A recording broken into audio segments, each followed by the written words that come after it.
everybody for coming here. I want to thank our City Council President, Cornelius Calhoun, for being here with us as well. Councilors Lane Riley as well as Julie Beard. We know that there were others that could not make it due to their full-time commitments and both work and personal. But we're here to sign an ordinance that we think is very important. It's one that's key to helping us make this city safer.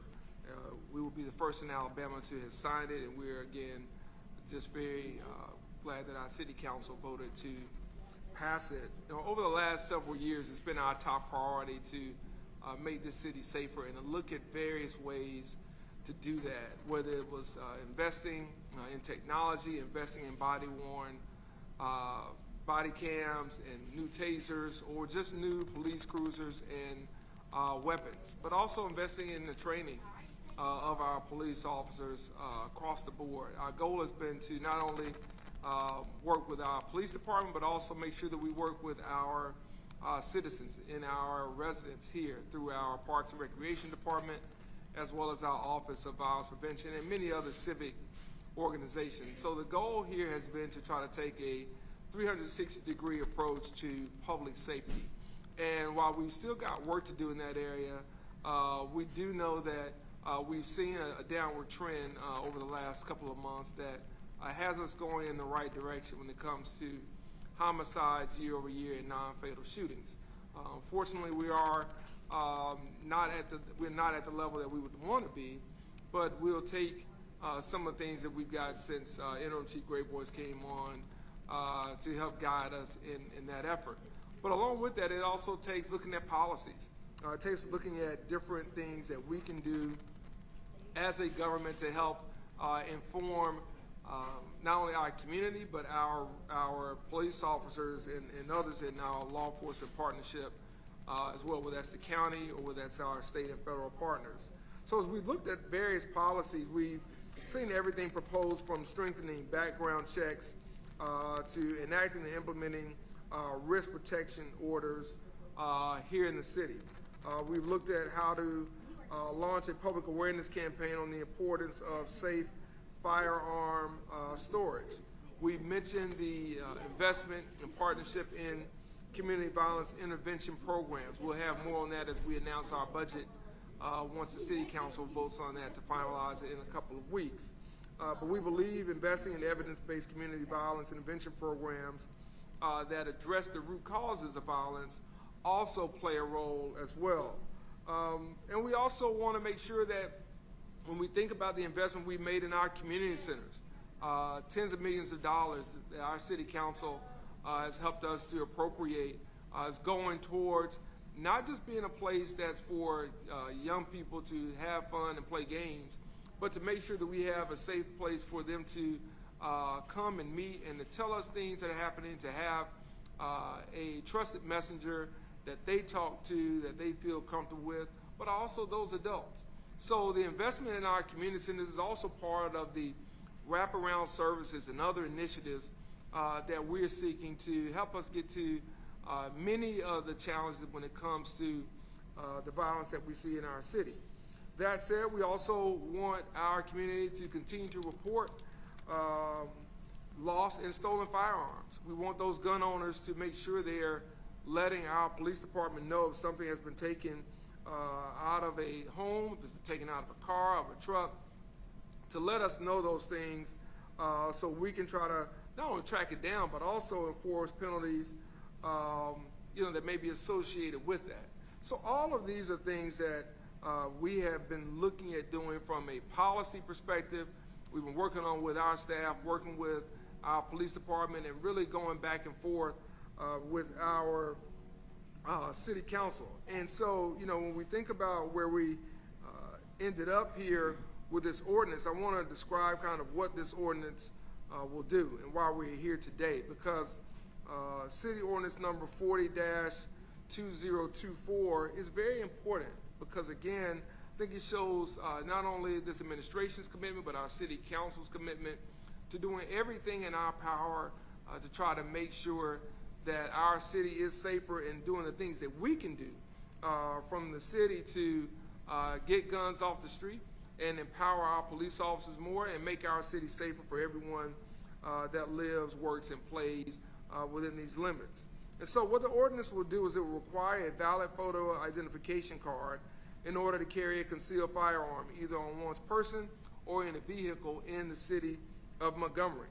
When the ordinance is enforced, citizens will still have a chance to get their guns back within 30 days. If confiscated by presenting a valid ID, proof of ownership, and paying a fine. This gives law enforcement a tool to ensure proper identification is held in situations where individuals may be stopped and weapons are recognized. Again, we become the first city in the state to do this, and this is something that many of us have heard when it comes to the Alabama League of Municipalities, when it comes to the Big Ten Mayors Association, and talking amongst our peers even outside of the state in terms of what are some of the options, what are some of the things that we think we can do from the city level in passing ordinances that the state has not done. And we want to continue to work with our state partners, but the city is where we find that most of the complaints come to. And we've got to do the things that we can and then challenge our state partners to do the things they can, again, to help make our entire state safe, whether you be in a rural area or an urban area in our city. Finally, I'll say that this comes on the heels of, again, what I think are some promising trends. And we understand that if something has happened to you or a neighbor or a loved one, it doesn't matter what the data says. It doesn't matter what the trend says. But we have to look at it not only from an individual standpoint, which is very, very important, but we also have to look at it at a collective and a macro standpoint. And again, the trends show that right now, year over year, our homicide cases are down about 13%. We're also seeing about a 12% decrease in non-fatal shootings compared with this time last year. Those things are positive, as is our homicide closure rate, which is 10% higher than the national average, standing at about 62%, which shows, again, the commitment from our community to talk to our law enforcement partners, talk to our police, and to talk to our community leaders and let them know what's happening. We wouldn't have that without their participation and their collaboration in sharing information that we otherwise would not know. So all those things have led us to a point where U.S. News and World Report has named our city as the second safest city in the state of Alabama. That's significant. We want to be first, not only in Alabama, we want to be first in the country. But we believe that these areas are because of the collective work that we're doing from the mayor's office to the city council to our faith leaders, civic leaders, grassroots leaders, and so many others, even those that are in our schools, as we think about what has taken place just over in Georgia here in the last couple of days. So the signing of this ordinance is no small feat. It is something that has been discussed among the council. They may have some comments on that. But for us, we thought it was very, very important to pass, and we're glad that we're here to be able to sign it at this time. So with that said, I'll open up for any questions, and then we'll do the signing if you have it. Yes, sir.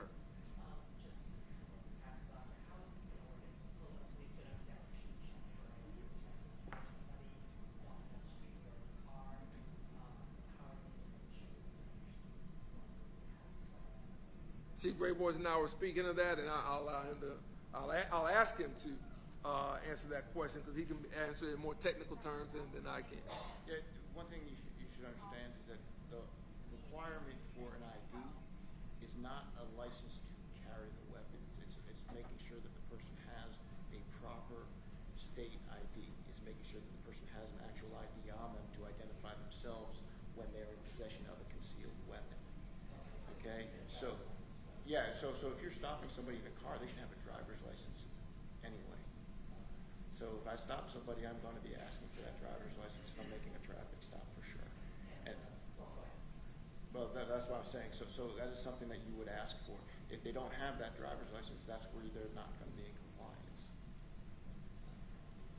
Or some type of valid ID. Of course, if they're driving, they need to have that license.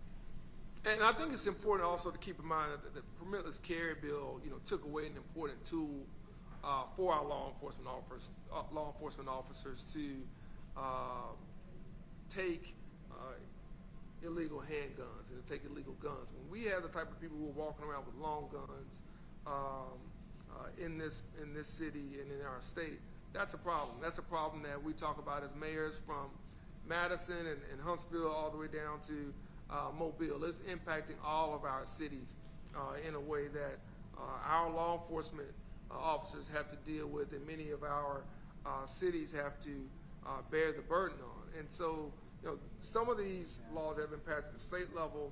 The city is forced to pick up the pieces where that's concerned. The city is forced to then try to scramble to figure out how to support our residents who want to remain safe, not even from a shooting, just from the sound of gunshots, just from having to worry and be concerned about where that bullet may land.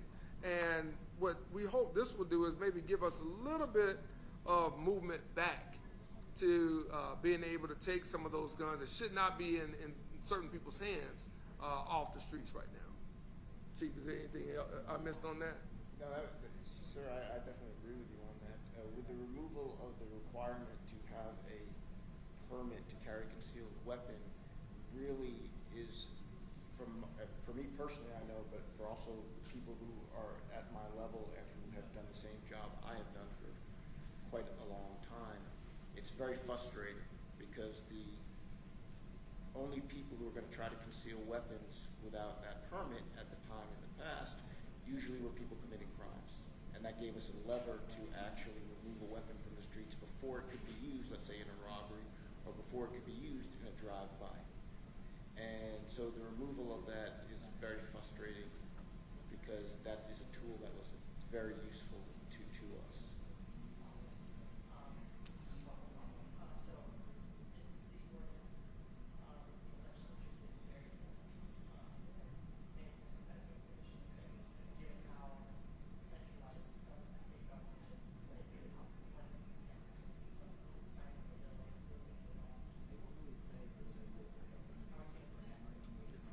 Basically, what we're doing, we're asking to lead and drive our community. The state passed legislation that we have to react to from the state and govern the city of Montgomery. Our citizens are asking for these things. We're trying to get these laws to our office and keep our city safe. So if the state comes out and say that we can't do it, we'll leave that up to the state, and we'll ask the city to make that cry, or the citizens to make that cry to the state of Alabama. We represent the people of the city of Montgomery, and we're trying to do things to be proactive on the Montgomery side to keep our citizens safe. Does this apply only to handgun? No, this apply to any gun. Yes. So the key thing is if you read the ordinance, it's concealed weapons. So, one thing, and I was thinking about this leading up here, is if you think about it, we require people to have a driver's license to vote or a valid photo ID to vote. I don't see why there would be too much of a stretch to require valid ID to carry a concealed weapon.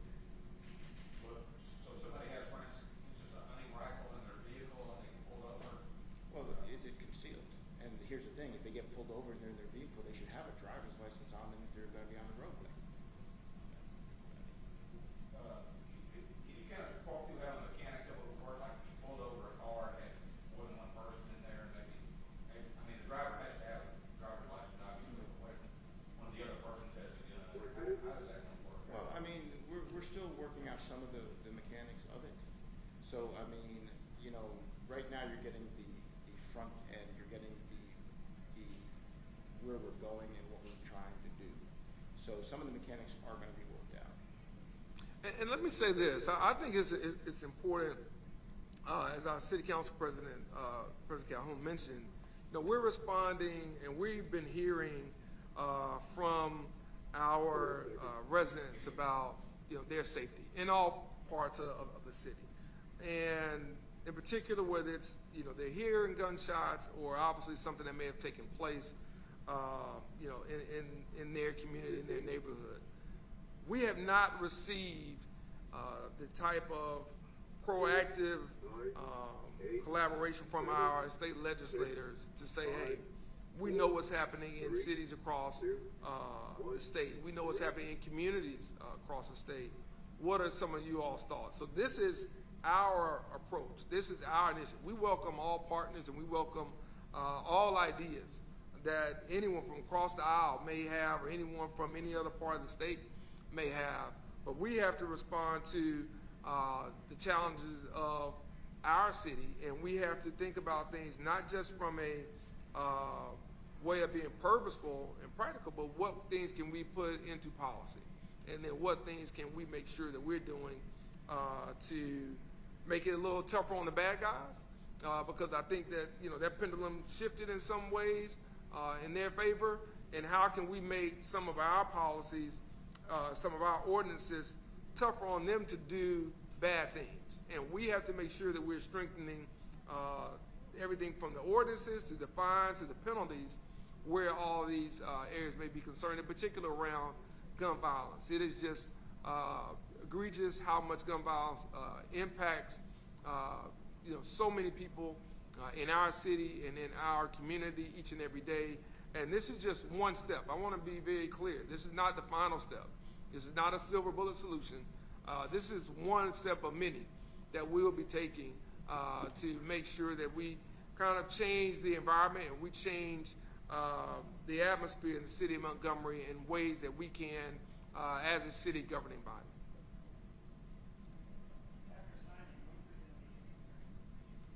Mr. President? After signing, it actually goes into law 7 days after the mayor signs. So we want to go ahead and get this ordinance going on out in the community to let people know and being aware. This press conference makes it aware this is something that we're doing in the city of Montgomery to answer the calls from our citizens. And it's kind of unfortunate as a legislator that represents the city of Montgomery, represent people within the city that cries out about some needs and some of the concerns that they have, and we're handcuffed from a state law that governs the city of Montgomery. We don't have home rule here, so we can basically kind of go. But our citizens are crying out, packing City Hall out, asking for some change. What do you do? What can we do?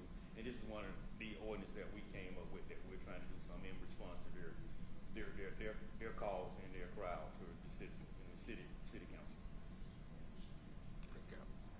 Hold on.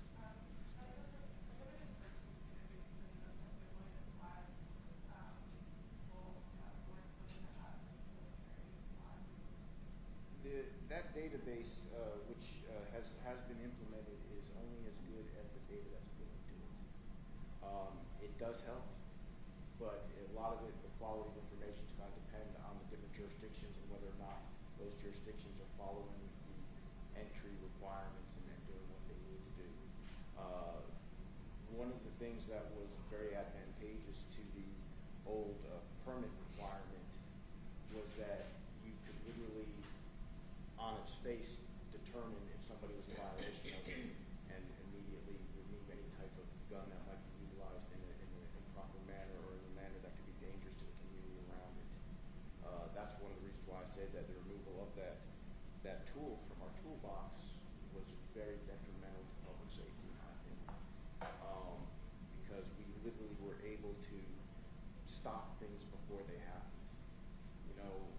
One of the things about law enforcement is you want to have your boots on the ground, you want your officers to be proactive, but at the same time, those officers need the tools that allow them to do some of the things that respond to the cries of the community. When you're dealing with an environment of let's say a town or a city, within those borders, people are in closer proximity to each other. That means that when weapons are easily obtainable and somebody shoots a weapon in anger or carelessness, that bullet's going to go through somebody's window. That bullet's going to go through somebody's ceiling or roof. It's not the same thing as a gun going off, let's say, in the country far away from everything. People are closer together, so it's more likely that somebody's property or person or family member could get hit. So we've got to do everything we can to try to respond to these issues. And that means that when you have a situation of gunshots going off frequently and people having close proximity to weapons and having close proximity to things like alcohol, people are emotional. They, sometimes do things when they have that close proximity of the weapon. But those actions that people take when they shoot the gun or something along those lines literally is going to affect their neighbors, the people around them. So I just want to say that I support this and I'm going to do everything I can to work with it. Yes, sir. Sorry.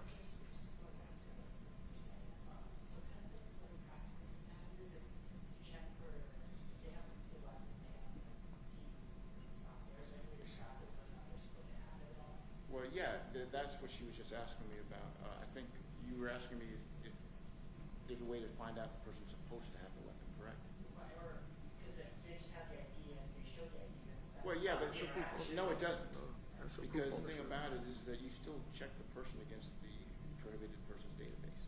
You still are going to check that person to see if they have any type of warrants for their arrest. Also, here's the key thing too: is that person acting in a manner that's dangerous that will require you to remove that firearm from them from the way they're acting, or are they acting in an illegal manner that will require you to make an arrest? Those are all aspects to your encounter with the individual. Yes. I think this is kind of common sense, but legally, what is the definition of a concealed weapon? A concealed weapon, excuse me? Okay, yeah. A concealed weapon is a weapon that you are specifically attempting to conceal. Like, for example, if I'm carrying a weapon right now and I'm purposely carrying it under my jacket, I am attempting to conceal it from sight so that way individuals would not know that I actually had it in my possession. If I'm carrying a concealed weapon in my vehicle, I'm putting it under my seat, or I'm putting it in an area where it's not visible to the naked eye, where I'm purposely trying to hinder anybody's idea that I even have that weapon in my possession. Now granted, my definition is probably not the best legal definition, but it's the most, Right. it's the most common sense. That's right. I'm just trying to hide it. I'm trying to keep it away. I mean, Alabama for a long time was an open carry state. That's not a concealed weapon. Everybody knows you're carrying it. Concealed weapon is different. Concealed weapons, I'm trying to make sure people don't know I'm carrying it. And if you think about it, why do I want to do that? So a lot of times people who are up to committing crimes, what do? They conceal that weapon under their shirt before they go into a drugstore, before they go into a quickie mart to rob it. They conceal a weapon in their seat of their car because they're going to go do a drive-by. People who want to break the law are concealing weapons because they don't want people to know they're doing it. Well, listen, thank you all. We'll move to the signing of the ordinance at this time. And after that, we will wrap everything up. Move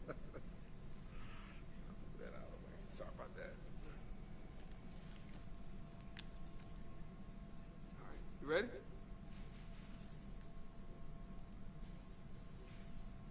All right, thank you. Thank you. Appreciate it. Thank you. It's the people in the Thank you press so much. conference clapping for themselves. Thank you. It's like reading the crew.